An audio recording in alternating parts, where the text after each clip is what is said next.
کیا حال ہے سب کا؟ تو پچھلی دفعہ کون سی حدیث پڑھی تھی آپ نے اپنے لیے کیا سلیکٹ کیا؟ جو ہنر آتا ہے وہ کسی کو سکھانا ہے، تو کون سا ہنر آپ نے تجوید کی ہوئی تھی؟ ویری گڈ، اچھی بات ہے. ایک ہوتا ہے ایک دفعہ کوئی کام کر لینا اور خانہ پوری کر دینا، ہاں یہ کر لیا ہم نے. ایک ہوتا ہے کہ اس کو اپنی زندگی کا ایک اصول بنا لینا، اپنے لیے ایک طریقے کے طور پر اس کو چن لینا اور اس کی پابندی کرنا، کیونکہ اللہ سبحانہ وتعالیٰ کو وہ کام زیادہ پسند ہے جو اگرچہ تھوڑا ہو لیکن مستقل بنیادوں پر ہو. کیونکہ اگر ایک انسان جھولے کی طرح اوپر نیچے ہو رہا ہے، کبھی تو وہ اونچی آسمان کی طرف جا رہا ہے اور کبھی وہ نیچے آ رہا ہے اور پھر وہ دوسرے آسمان کی طرف جا رہا ہے، تو اس سے کوئی کنسسٹنسی نہ ہونے کی وجہ سے کچھ زیادہ اچیو نہیں کر پاتا. بس وہ وقتی طور پہ انجوائے کرتے، جیسے جھولے پہ بیٹھنے میں انجوائے کرتے ہیں آپ، لیکن اس سے دوسروں کو اتنا فائدہ نہیں پہنچتا. کسی کی آپ برائی نہ کریں، آپ اپنے لیے سوچیں کہ آپ نے کیا کرنا ہے. لوگ تو اپنے طریقے پہ کریں گے جو انہوں نے کرنا ہے. ہمیں یہ دیکھنا چاہیے کہ ہمیں کس طرح اپنے ہنر کو دوسروں تک پہنچانا ہے. اگر ایک نہیں سنتا تو بہت سے اور ہیں جو سننے والے ہوتے ہیں. ایک اور چیز یہ بھی یاد رکھیے کہ زمین جو ہے، اگر آپ اس پہ چلنا شروع کریں تو آپ کو برابر ہموار ایک جیسی نہیں دکھے گی. کہیں بہت نرم زرخیز سرسبز زمین ہوگی، کہیں پتھریلی ہوگی، کہیں اونچی ہوگی، کہیں نیچی ہوگی، گڑھا ہوگا، کہیں کچھ ہوگا، کہیں کچھ ہوگا. تو اگر آپ کو زندگی میں کوئی ایک انسان ایسے سے واسطہ پڑا ہے کہ جو اچھا نہیں ہے، یا وہ اس کو سیکھنے کا شوق نہیں، اس کا یہ مطلب نہیں کہ کوئی بھی نہیں سیکھے گا. بہت سے اور سیکھنے والے، لیکن آپ کے اندر ڈٹرمینیشن ہونا چاہیے. کیونکہ اس حدیث کے آخر میں آتا ہے نا کہ حضرت ابو ذر نے پوچھا کہ کیا اگر کوئی اس میں سے ایک کام کرے تو وہ پھر جنت میں جا سکے گا؟ تو آپ نے فرمایا ہاں، اگر کوئی ان میں سے ایک چیز بھی کرتا ہے تو پھر وہ اس کو پکڑ کر، اس شخص کا ہاتھ پکڑ کر اسے جنت میں لے جائے گا. تو اب آپ دیکھیے کہ ہاتھ کی گرفت جب بھی مضبوط ہوگی نا، کہ جب آپ بھی اس کام کو مضبوطی سے پکڑ لیں گے تو وہ آپ کو پکڑ لے گا اور وہ آپ کو کھینچے گا پھر اس کی طرف. تو اس کے لیے ضروری ہے کہ آپ اسے زندگی کا ایک طریقہ بنا لیں، زندگی بھر کے لیے وہ کام شروع کر دیں، اس کے لیے نیت کریں، ارادہ کریں، اور یہ نہ سوچے کہ کون اس کو ایکسپٹ کرتا ہے اور کون نہیں کرتا. آپ اپنے لیے دیکھیں کہ آپ کر سکتے ہیں یا نہیں. اگر آپ کوئی کام اکیلے نہیں کر سکتے تو آپ ٹیم بنا کے کر لیں، اوروں کو ساتھ ملا لیں، بالکل پھر آسان ہو جاتا ہے. دیکھیے، کوئی تکلیف اور کسی طریقہ یہ ٹھیک نہیں ہے. کون سی تکلیف میں کیا طریقہ یہ پتا ہونا چاہیے. ٹھیک ہے، جب آپ یہ ویگ رکھیں گے نا یہ چیز کہ ہاں اگر کسی کو کوئی ضرورت پڑ گئی تو میں کوئی اس کے لیے کچھ کر دوں گی، کوئی اور کچھ نہیں.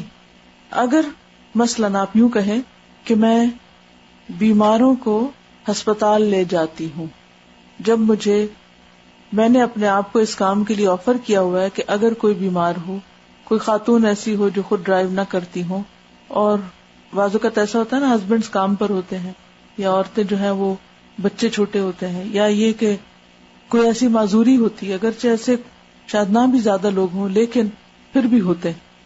تو کچھ ایسے لوگوں نے اپنے نام دیے ہوئے ہوتے ہیں کہ اگر کسی کو ایسی کوئی ضرورت پڑے تو ہمیں بتا دیا جائے، تو وہ ان لوگوں کو وہاں تک لے جاتے ہیں. اسی طرح کچھ اور کام ہو سکتے ہیں کہ جو آپ اپنے آپ کو اس خاص کام کے لیے آفر کر کے اس سے باندھ لیں، لیکن اس کام کا نام پتا ہونا چاہیے کہ وہ کام ہے کیا. وہ ڈرائیونگ ہے، وہ سوئنگ ہے، وہ کٹنگ ہے، وہ کوکنگ ہے، وہ کلیننگ ہے، اس کا نام ہے کیا، اس ہنر کا کیا نام ہے. وہ نام ہو، اور پھر وہ اس کے لیے آپ نے کوئی اپنا اسکیڈول بنایا ہوا ہو کہ مثلا ہر ویکینڈ مجھے ایک دفعہ یہ کام کرنا ہے، وہ ہفتے میں ایک دفعہ کروں، کافی ہے. کوئی بات نہیں اگر روز نہیں کر سکتے، کیونکہ روز وقت نہیں ہے آپ کے پاس، لیکن کچھ نہ کچھ زندگی میں ضرور ایسا کریں کہ جس سے انسانوں کی خدمت ہو، انسانوں کی مدد ہو، اور پھر وہ مسلسل کرتے چلے جائیں. مثلاً اپنا نام آپ دے دیں مسجد میں کہ اگر کوئی خاتون میت آتی ہے تو میں اس میں نہلانے کا کام کروں.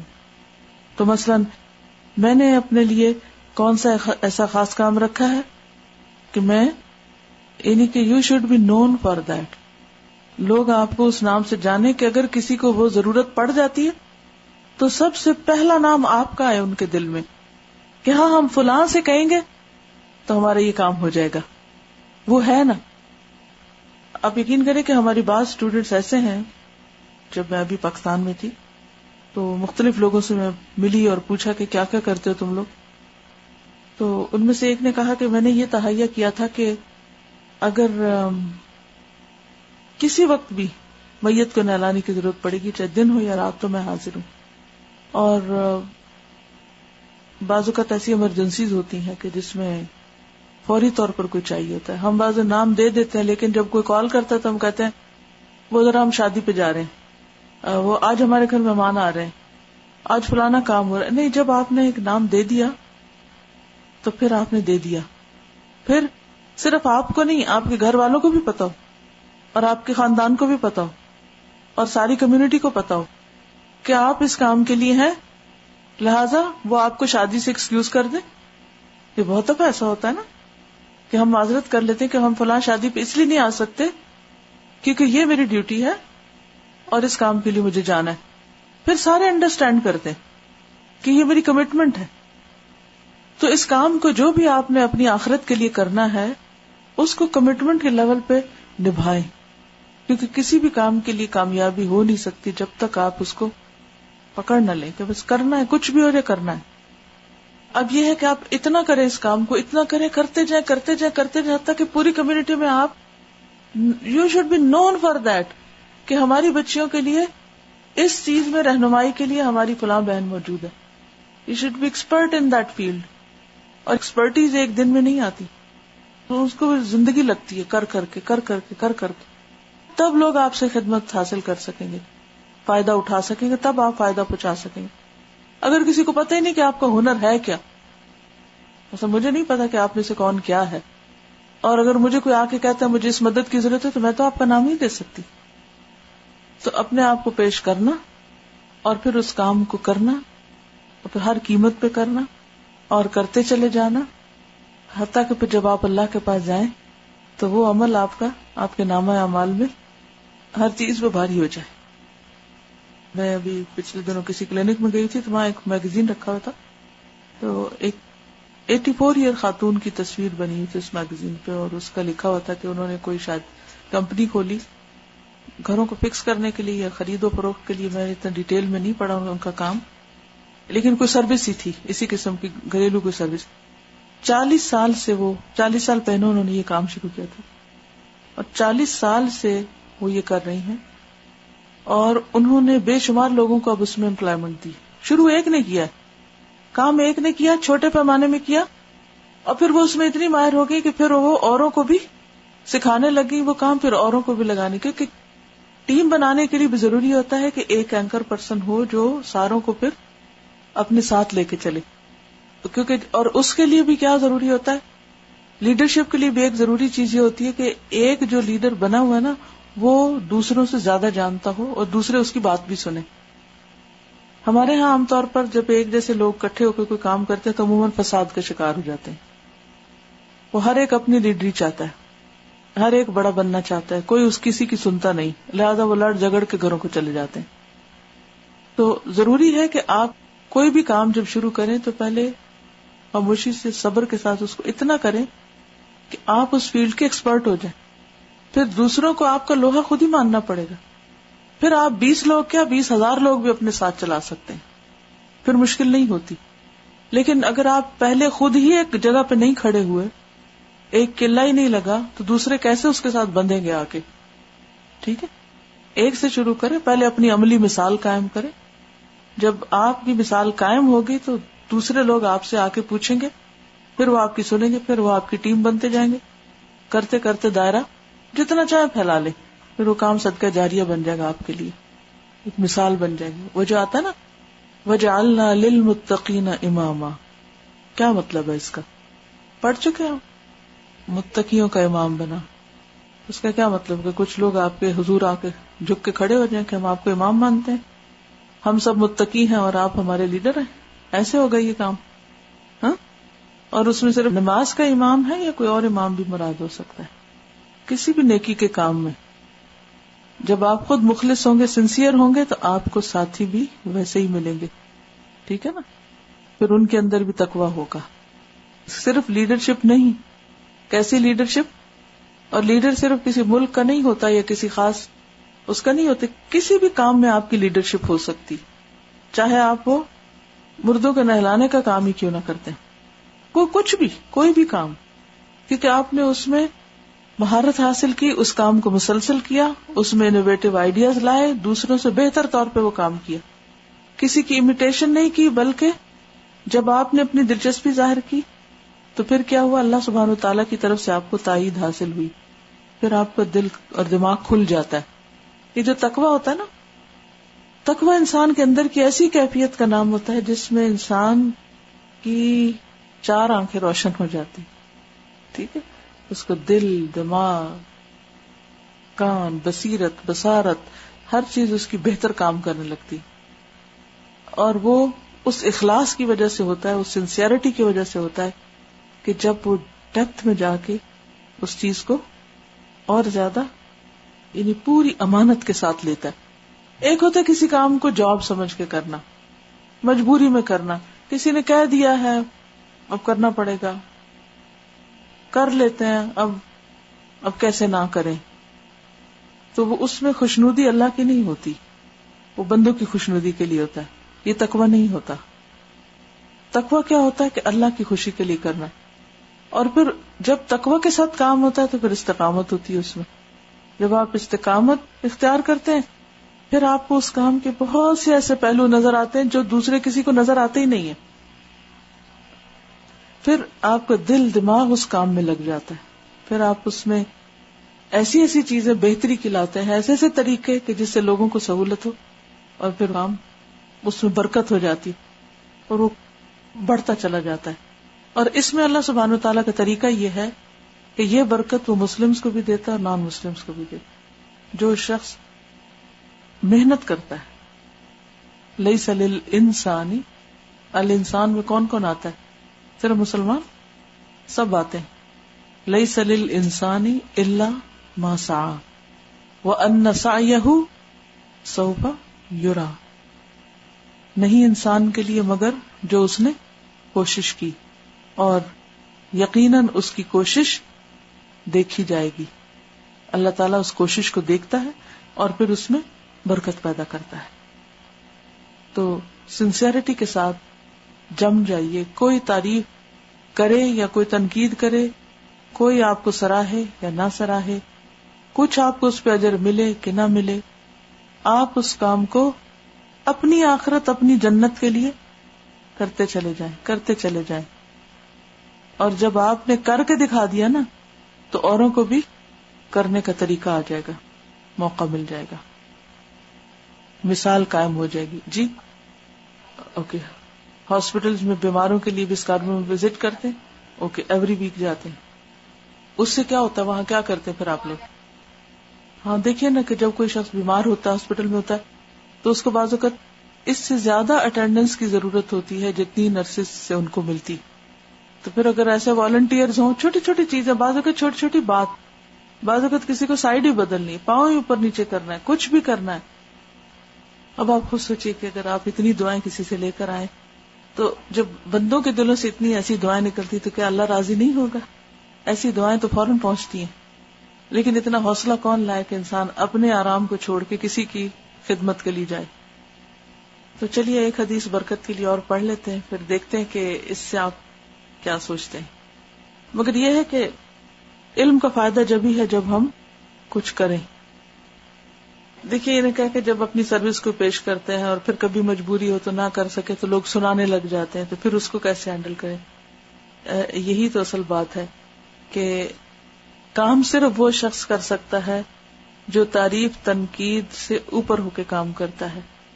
جب آپ نے کیا تو اللہ کے لیے کیا، اور اگر کسی وقت کسی مجبوری کی وجہ سے نہیں کر سکے تو اللہ کو پتا ہے آپ نے کیوں نہیں کیا. اور پھر اگر اس پر لوگوں نے آپ کو کوئی برا بھلا کہا تو بھی آپ نے خوشی سے ٹال دیا کہ میں نے تو اللہ کے لیے کیا اور میں پھر بھی کروں گا، چاہے لوگ اس پہ راضی ہیں یا خوش ہیں یا ناخوش ہیں.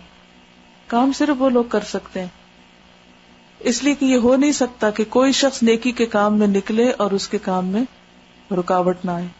یہ ہو نہیں سکتا کہ کوئی کام کرے اور شیطان اس کے اپنے دل میں اور لوگوں کے دل میں یہ وسوسے نہ ڈالے کہ اس کام کو کوئی فائدہ نہیں اور تم اس کو چھوڑ دو.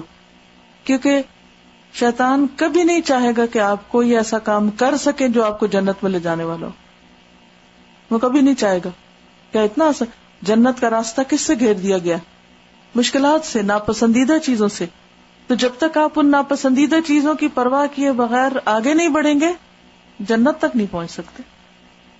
کہ لوگ جو مرضی کرتے رہے اور جو مرضی کہتے رہے، ہم لوگوں کے لیے جی نہیں رہے، اور کچھ عرصے کے بعد آپ دیکھیں گے آپ اس مرحلے سے اوپر نکل جائیں گے.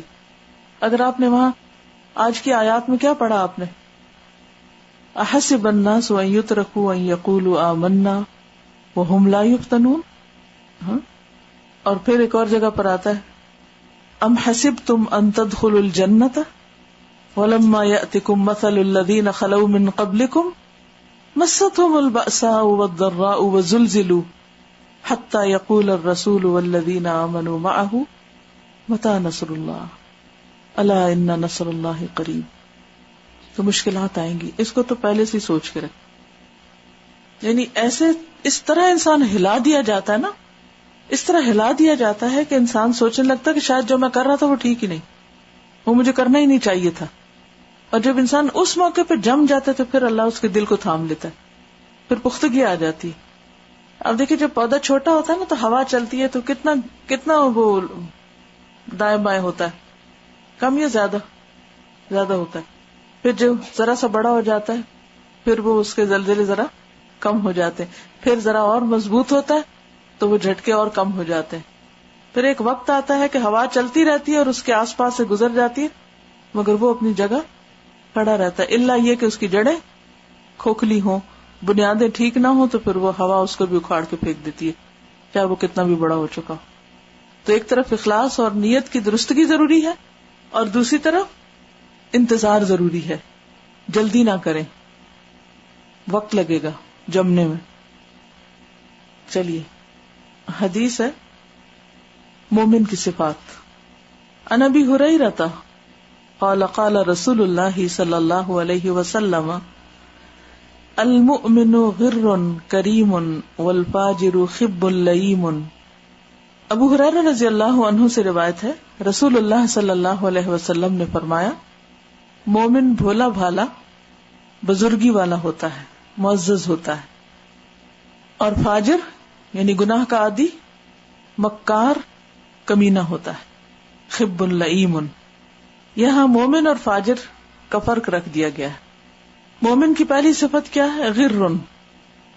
یہ وہی روٹ ہے جس سے غرور کا لفظ نکلتا ہے، یعنی جس کو لوگ بعض اوقات، یعنی دوسرے لفظ میں یہ کہنا چاہیے کہ مومن وہ ہوتا ہے جس سے لوگ ایڈوانٹیج لے جاتے ہیں، یہ سمجھ کر کہ یہ تو بھولا بھالا ہے، یہ تو احمق، اس کو تو کچھ پتہ ہی نہیں چلتا، اسے تو کچھ بھی کہہ دو، اسے کوئی فرق نہیں پڑتا. اب کیا واقعی وہ بے وقوف ہوتا ہے؟ نہیں، بے وقوف نہیں ہوتا. اسے سمجھ آ رہی ہوتی کہ لوگ اس کے ساتھ کیا کر رہے ہیں، لیکن وہ اپنی شرافت کو برقرار رکھتا ہے، وہ غلط کام نہیں کرتا، یہ سمجھتے ہوئے بھی کہ لوگ اس کو بے وقوف بنا رہے ہیں. وہ بنتا نہیں لیکن نیکی کا کام نہیں چھوڑتا. کریمن معزز ہوتا ہے، بزرگی والا ہوتا ہے، اتھلا اور شیلو نہیں ہوتا بلکہ باوقار ہوتا ہے. اس کے کام میں ٹھہراؤ ہوتا ہے، اس کے رویے میں احترام ہوتا ہے. اس کے برعکس جو فاجر ہے، گناہ کا عادی ہے، وہ کیا ہوتا ہے؟ خبن، مکار، چالاک، دھوکہ دینے والا، اور لئیمن، ملامت کے قابل، یعنی جسے کمینہ کہتے ہیں، یعنی گھٹیا انسان جس کا کوئی کردار نہیں، جس کی بات میں کوئی وزن نہیں، جس کو وعدے کا کوئی پاس نہیں. ایک اور حدیث ہے عن ابن عمر مرفوعا المؤمنون هينون لينون مثل الجمل الآلف الذي ان قید انقاد وان سیق انساق وان انخته على صخرة استناخ. حدیث دوبارہ سنیے، المؤمنون هينون لينون مثل الجمل الآلف الذي ان قید انقاد وان سیق انساق وان انخته على صخرة استناخ. ابن عمر سے مرفوعاً روایت ہے، مومن مانوس اونٹ کی طرح عاجزی والے نرم ہوتے ہیں. کیسے ہوتے ہیں؟ عاجزی والے اور نرم. اگر اس کو چلایا جائے تو وہ چلتا ہے, اگر اس کو پیچھے سے ہانکا جائے تو بھی چلتا ہے, اور اگر تو اس کو چٹان پر بٹھا دے تو وہ بیٹھ جاتا ہے. کیا مطلب ہے؟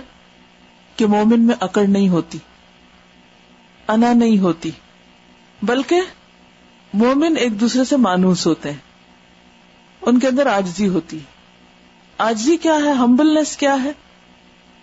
اس کی کوئی ایک علامت بتائیے کہ جو ہمبل ہوتے ہیں ان کے عام رویے میں کیا ہوتا ہے کہ وہ دوسروں کی بات سن لیتے ہیں, توجہ سے سن لیتے ہیں, اور اگر بات درست ہو تو اس کو مان جاتے ہیں, اپنی غلطی کا اعتراف کر لیتے ہیں, تنقید سننے کا حوصلہ رکھتے ہیں, تعریف میں آپے سے باہر نہیں ہوتے, اکڑ نہیں جاتے, بلکہ پھر بھی عاجز ہی رہتے ہیں, سادہ مزاج ہوتے ہیں, بامقصد ہوتے ہیں, نرم ہوتے ہیں.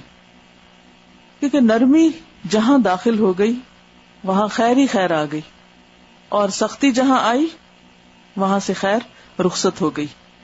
اس پر بہت سی حدیثیں ہیں نرمی کے بارے میں, کسی اور موقع پر بھی آپ کو بتا سکتی ہوں, لیکن آپ اگر وہ کتاب دیکھیں نا حسن اخلاق, تو اس میں جو نرمی کا چیپٹر ہے اگر وہ احادیث آپ پڑھ لیں تو آپ کو معلوم ہوگا کہ کس قدر بے شمار فائدے ہیں نرمی کے. پھر کہا کہ اگر اس کو چلایا جائے تو وہ چلتا ہی نہیں, اگر آگے سے اس کو پکڑ کے چلایا جائے تو بھی چلتا ہے, اور اگر پیچھے سے اس کو ہانکا جائے تب بھی چلتا ہے. اس میں کیا فرق ہے؟ آگے سے چلایا جائے, پیچھے سے ہانکا جائے, جیسا بھی ماحول ہو اس کے اندر وہ ایڈجسٹ کر لیتا ہے. اسی طرح اگر اس کی مرضی ہو تب بھی چلتا ہے, اور اگر اس کو پش کیا جائے, پیچھے سے ہانکا جائے, اس کی ابھی مرضی نہیں بھی تو بھی اگر اسے چلنے سے کہا جائے, چلنے کے لیے کہا جائے تو چل پڑتا ہے. ہمارے اوپر دونوں طرح کی کیفیات آتی ہیں نا. بعض اوقات ہمیں کوئی کسی کام کے لیے بلاتا ہے, آؤ میری بات سنو, جیسے چھوٹے بچے ہیں, امی بار بار آواز دیتی. کبھی تو آپ نے دیکھا ہوگا کہ بچے فوراً اٹھ کے آ جاتے ہیں, دوڑتے ہوئے آ جاتے ہیں, اور کبھی گویا سن کے ہی نہیں دیا. تو اب آپ پریشان ہوتے کہ ایک وقت میں یہ بچہ اتنا اچھا ہوتا ہے اور دوسرے وقت میں یہ بچے کو کیا ہو جاتا ہے. تو بعض لوگ بڑے ہو کر بھی بچہ رہتے ہیں, جب موڈ ہوا وہ موڈ کے غلام ہوتے ہیں, کہ جب اچھے ہوئے تو بہت اچھے ہوئے, اور اگر بگڑے کسی کی سن کے نہ دی. تو مومن اس طرح نہیں ہوتا. متلون مزاج. متلون مزاج کا کیا معنی ہے جی؟ ہر حال اس کا موڈ بدل جاتا ہے. یہ بھی ایک بڑی خطرناک علامت ہے. ہر تھوڑی دیر بعد موڈ تبدیل ہو جانا, ایک وقت کیسا ایک وقت کیسا. دوسرے معاملہ کرنے والے لوگوں کو سمجھ ہی نہ آئے کہ اب اس کے ساتھ کرنا کیا ہے, پتہ نہیں موڈ کیسا ہے, کون سی بات ناگوار گزر جائے اور کون سی بات طبع نازک پر بہت گراں ہو. تو یہ بھی اچھی عادت نہیں. اس میں کیا ہے کہ انسان یعنی اچھی حالت ہو یا نہ ہو, جو کام کرنا ہے وہ کرنا ہے. اس وقت شاید لفظ موڈ ایجاد نہیں ہوا تھا, اس لیے اونٹ سے مثال دے کے کہا کہ وہ اس کا موڈ نہیں ہوتا, کوئی وہ موڈ کے تابع نہیں ہوتا. اس کو آگے سے چلائے, اس کو پیچھے سے چلائے, وہ چل پڑتا ہے. جب اسے چلنے کے لیے کہا جائے, کام کے لیے کہا جائے تو کرنے لگتا ہے. اور یہ بہت بڑی خوبی ہے, اور یہ وہ صرف وہ کر سکتا ہے جو اپنے نفس پر کنٹرول رکھتا ہے, کہ جو کرنے کا کام ہے کرنا ہے. بالکل, یعنی انسان کے اندر بہت سی تبدیلیاں آئی ہوئی ہوتی ہیں نا, اور دوسرے کو بعض اوقات نہیں پتا ہوتا, ساتھ والے کو نہیں پتا ہوتا کہ اندر کیا گزر رہی ہے. کبھی آپ کی طبیعت بہت اچھی ہوتی ہے, کبھی آپ کی نہیں اچھی ہوتی, لیکن یہ ہے کہ جو مثلا اللہ نے بلایا نماز کے لیے, تو اب آپ یہ تھوڑی کہیں گے میرا موڈ نہیں ہے نماز پڑھنے, یہ آپ کو اٹھنا ہے, آپ کو جانا ہے. تو جب تک آپ اپنے موڈ پر کنٹرول نہیں کرتے, اپنے آپ کو خود سیدھا نہیں رکھتے, تو ایمان کے تقاضے پورے نہیں ہوتے. بخاری کی بھی ایک حدیث کے مطابق جو نبی صلی اللہ علیہ وسلم کے ساتھ صحابہ کا جو عہد تھا وہ کیا تھا کہ ہم آپ کی سمع و اطاعت کریں گے, آپ کی بات سنیں گے, آپ کی بات مانیں گے, اپنی خوشی میں بھی اور اپنی ناخوشی میں بھی, یعنی مجبوری میں بھی اور عام حالات میں بھی. کچھ بھی ہوگا, چاہے ہم چست ہوں, ایکٹیو ہوں تب بھی, اور اگر ہم گراں ہوں, ہم پہ ہماری طبیعت میں گرانی ہو تب بھی. اور اس میں آپ نے وہ مشہور موقع آپ کو یاد ہوگا کہ جب جنگ احد ہوئی تھی اور صحابہ کرام کو ایک بہت بڑا نقصان ہوا, زخمی بھی ہوئے. جب وہ واپس آ کے ابھی رکے ہی نہیں تھے کہ دوبارہ نکلنے کا حکم آ گیا. تو اتنی چوٹ، یعنی جسمانی صدمہ تو تھا ہی، روحانی اور جذباتی صدمے سے بھی گزر رہے تھے کہ گھر گھر موت واقع ہو چکی تھی. لیکن جب بلایا گیا پھر اٹھ کے کھڑے ہو گئے. مومن ایسا ہی ہوتا ہے کہ جب اللہ رسول کی پکار آتی ہے یا کسی خیر اور نیکی اور بھلائی کے کام کے لیے اس کو بلایا جاتا ہے تو وہ فوراً اٹھ کھڑا ہوتا ہے کہ مجھے کرنا ہے یہ. اور اگر تو اس کو چٹان پر بٹھا دے تو وہ بیٹھ جاتا ہے. اب اونٹ کے لیے چٹان پہ بیٹھنا آسان کام نہیں ہے، بہت مشکل ہے. یعنی وہ مشکل حالات میں بھی وہ صبر کرتا ہے، یہ مراد ہے. اس حدیث کو پڑھ کے آپ دیکھیے کہ مومن کی جو صفت میرے سامنے آتی ہے کہ وہ ضدی نہیں ہوتا. وہ دوسروں کی سن لیتا ہے، مان لیتا ہے، نیکی کے کام میں تعاون کرتا ہے، برائی سے رکتا ہے، اور اگر کوئی اس کے ذمے یا اس کے حصے میں مشکل کام بھی آ جائے تو بھی اس کو کرنے کے لیے راضی ہو جاتا ہے. کسی چیز کو انا کان مسئلہ نہیں بناتا. وہ ایک نو پرابلم شخص ہوتا ہے. دو طرح کے لوگ ہوتے ہیں، ایک وہ ہوتے ہیں جن کو ہر چیز میں پرابلم ہوتا ہے، اور دوسرے وہ ہوتے ہیں کہ جن کو کسی چیز میں کوئی پرابلم نہیں. آپ ان سے کچھ بھی کہیں گے تو کیا کہیں گے آگے سے؟ نو پرابلم، کوئی مسئلہ ہی نہیں، یہ کام کیا مشکل ہے، یہ بھی ہو جائے گا، یہ بھی ہو سکتا ہے. اور ایسے لوگ دراصل پرابلم سالونگ ذہن رکھتے ہیں، وہ ہر مشکل کا حل نکال لیتے ہیں اللہ کی مدد سے. اور کچھ لوگ کیسے ہوتے ہیں کہ جہاں مشکل نہیں ہوتی اس کو مشکل کھڑی کر دیتے ہیں، وہاں بھی مشکل پیدا کر دیتے ہیں. تو یہ دو مختلف رویے ہوتے ہیں.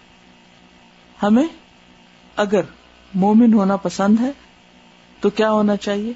ہینٌ لینٌ.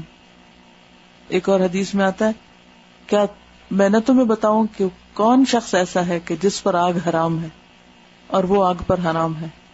ہینٌ لینٌ سہل کریم. کچھ کریم کا لفظ شاید آتا ہے. ہین آسان، لین نرم. اور پھر بیٹھنے کو کہا جائے بیٹھ جائے، چلنے کو کہا جائے چل پڑے. یہ چیزیں کب پیش آتی؟ جب آپ دوسرے لوگوں کے ساتھ معاملہ کرتے ہیں. مثلاً آپ ایز اے فیملی کسی گیدرنگ میں گئے، کسی شادی میں گئے کہیں، تو بعض اوقات کیا ہوتا ہے کہ کسی بچے کا موڈ ہی نہیں ہوتا جانے کا. اب آپ اسے زبردستی پکڑ کے لے جاتے ہیں. اب وہاں جاتے ہیں تو وہ اس کا دل نہیں لگتا بیٹھنے کو، پھر آپ اس کی وجہ سے جلدی نکل آتے ہیں. ہوتا ہے نا، نہ جانے پہ راضی، نہ بیٹھنے پہ راضی، نہ آنے پہ راضی. کوئی کام کہیں تو آپ کو مشکل پیش آ جاتی ہے. اب ہم سب کو اپنا اپنا جائزہ لینا چاہیے. بعض اوقات میاں ایسے کام کے لیے کہتے ہیں، ایسی جگہ چلنے کو کہتے ہیں جہاں ہمارا موڈ نہیں ہوتا، بالکل موڈ نہیں ہوتا، لیکن وہاں جانا کوئی برا بھی نہیں ہوتا. تو ایسے میں پھر ہمیں کیا کرنا چاہیے؟ صرف یہ نہیں کہ چونکہ ہمیں وہاں مزہ نہیں آتا تو اس لیے ٹھیک ہے، آپ اپنا کوئی کام ساتھ لے لیں، کوئی ایسی چیز کر لیں کہ جس میں آپ اپنے آپ میں انجوائے کر سکیں. بعض مجلسوں میں آپ کو اپنی مرضی کے خلاف بھی جانا پڑتا ہے، تو آپ اس کے لیے بھی اپنے آپ کو پریپیئر کر لیں. مومن کی خوشی باہر میں نہیں ہوتی، اس کی خوشی اس کے اپنے اندر میں ہوتی ہے. وہ یہ نہیں دیکھتا کہ میں گرمی میں کام کر رہا ہوں، میں سردی میں کام کر رہا ہوں، میں اپنی پسند کے لوگوں کے بیچ میں کام کر رہا ہوں اور میں اپنی ناپسند کے لوگوں کے بیچ میں کام کر رہا ہوں. وہ کیا دیکھتا ہے کہ میں کام کر رہا ہوں اور وہ اپنے اس کام کو انجوائے کرتا ہے.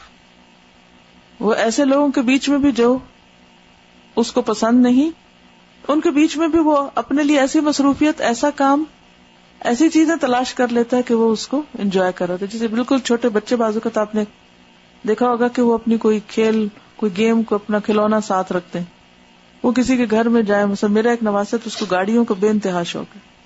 اب وہ کیا کرتا ہے، وہ میرے پاس بھی آتا ہے تو اس کے ہاتھ میں گاڑی پکڑی ہوئی تھی. اب وہ جہاں بیٹھے گا بیڈ کے اوپر گاڑی چلا رہا ہے، ادھر چلا رہا ہے، اس کو کسی کی ہوش نہیں، کوئی کیا کھیل رہا ہے، کیا کر رہا ہے. وہ اپنی دنیا میں، وہ اسی کو پڑھ رہا ہے، اس کو دیکھ رہا ہے، اس کو ہر وقت اسی کے اندر. تو میں اس کو دیکھتی رہی، میں کہتی عجیب بچہ ہے، کہ بالکل مختلف سب بچوں سے، کہ اسے بخار ہو، سردی ہو، گرمی ہو، کچھ ہو، وہ اپنے ایسی مشغولیت میں ہے کہ اس کو آس پاس کی فکر ہی نہیں. تو اسی طرح ہم سب کو بھی اپنے کام میں ایسی مشغولیت اور اپنی دلچسپی کے کام میں ایسی مشغولیت ہونی چاہیے کہ اگر ہمیں ایئرپورٹ پہ 10 گھنٹے بھی کبھی فلائٹ لیٹ ہو، انتظار ہے، تو ہمارے پاس ہمارا کام اور بیٹھ کے انجوائے کریں. اور یہ رونا نہ روتے رہے ہائی فلائٹ لیٹ ہوگی, اس کو فون کر رہے ہیں, اس کا فون آ رہا ہے, یہ ہو رہا ہے, وہ نہیں, ہم کام کر رہے ہیں, ہمیں کیا فرق پڑتا ہے, جب وقت آئے گا چل پڑیں گے بس. کوئی بالکل قرآن سے اچھی کوئی چیز نہیں, اگر آپ اس کو ساتھ رکھیں اور پڑھتے جائیں, سوال ہی پیدا نہیں ہوتا کہ آپ بور ہوں, کچھ ہو, ایک تسکین نازل ہوگی اور ایک آپ کی اپنی ایک دنیا ہوگی. دنیا کیا کرے, پھر رہی ہے, بھاگ رہی ہے, دوڑ رہی ہے, اور آپ اس کو پڑھ کے کہیں اور پہنچے ہوئے کچھ اور کر رہے ہیں.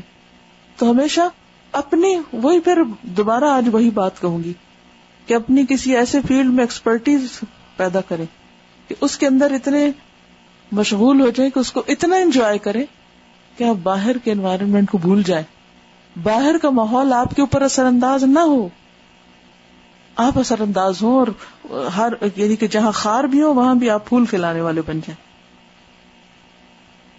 بالکل بالکل, کلینک میں جائیں, ہاسپٹل جائیں, کہیں ایمرجنسی میں جائیں اور 12 گھنٹے انتظار کرنا پڑے, کچھ ہو, آپ کا کام آپ کے ساتھ ہو, آپ جہاں بیٹھے وہیں کھولیں. مطلب پر ایک ہے کہ ہم کہیں جائیں اور پریشان بیٹھے رہیں اور دوسروں کو بھی بیزار کریں, اور جو ساتھ ہو اس کو بھی تنگ کریں کہ تمہاری وجہ سے مجھے کھڑے ہونا پڑ رہا ہے اور بیٹھنا پڑ رہا ہے. اور ایک یہ ہے کہ ہم کوئی کچھ کرتا رہے, اپنے آپ میں خوش رہیں. آپ ہاتھ نہ ملائیں, ویسے آپ جا کے تبلیغ کریں اپنے, تو ان کو بتا دیں کہ یہ اسلام میں جائز نہیں ہے. جو اصول ہے وہ اصول ہے, ہر شخص کے اصول ہوتے ہیں. You should have your own principles. یہ تو اس سوسائٹی میں تو ہر ایک کو آزادی ہے اپنے طریقے پر رہنے کی, کوئی مائنڈ نہیں کرتا. میں خود جب پی ایچ ڈی کرنے کے لیے گئی تو ڈے 1 پہ ہمیں جب ہمارے سپروائزر نے ویلکم کہا تو اس نے ہاتھ آگے کیا, تو میں نے اسے کہا کہ میں ہاتھ نہیں ملاتی, کچھ بھی نہیں. انہیں پتا ہوتا ہے مسلمان نہیں ہاتھ ملاتے, اب اتنا سب کو پتا چل چکا ہے. بالکل, ابھی اوتھ تھی میری بیٹی کی, تو اس نے بھی, آپ کو پتا کہ جج ہاتھ ملاتے ہیں, تو الحمدللہ اس نے نہیں ملایا, کچھ بھی نہیں ہوا, کوئی ہاتھ نہیں ملایا, کچھ نہیں ہوا. تو اللہ سے دعا مانگے اور اپنے اصول پہ قائم رہے. جب آپ ایک دفعہ قائم رہیں گے تو اللہ تعالیٰ راستے بنا دے گا آپ کے لیے. ایک دوسرے کے ریلیجس طریقے, ان کی رسپیکٹ کرنا ضروری ہے. تھوڑی دیر کے لیے چلے جائیں اور بتا دیں کہ چونکہ یہ میوزک ہے تو میں یہاں بیٹھ نہیں سکتی, اس لیے اب جانا ہے. سچ بولنے میں بڑی آسانی ہے, ہم کیوں پریٹینڈ کریں, ہم صاف بات کریں کیونکہ یہ اس لیے تو اگلے کہتے ہیں ہاں بالکل بالکل آپ تو دین پڑھتے ہیں اور آپ باقی آپ کے لیے مشکل ہے, وہ بھی انڈرسٹینڈ کرتے. الحمدللہ. دیکھیں ان کے پاس کام کو نہیں نہ کرنے کو, تو ڈھول بجا کے دل خوش کرتے ہیں. جب اس سے اچھی چیز کوئی مل جائے گی تو انہیں اس میں پھر دلچسپی نہیں رہے گی. تو وہ تو بدلی ہے, یعنی اپنا اثر دوسروں پہ چھوڑیے, نہ کہ ان کا قبول کر لیجیے. اوکے, جزاکم اللہ خیرا. سبحانک اللہم و بحمدک, نشہد ان لا الہ الا انت, نستغفرک و نتوب الیک. السلام علیکم و رحمۃ اللہ وبرکاتہ. علیکم و رحمۃ اللہ وبرکاتہ. علیکم و رحمۃ اللہ وبرکاتہ. علیکم و رحمۃ اللہ وبرکاتہ. علیکم و رحمۃ اللہ وبرکاتہ. علیکم و رحمۃ اللہ وبرکاتہ. علیکم و رحمۃ اللہ وبرکاتہ. علیکم و رحمۃ اللہ وبرکاتہ. علیکم و رحمۃ اللہ وبرکاتہ. علیکم و رحمۃ اللہ وبرکاتہ. علیکم و رحمۃ اللہ وبرکاتہ.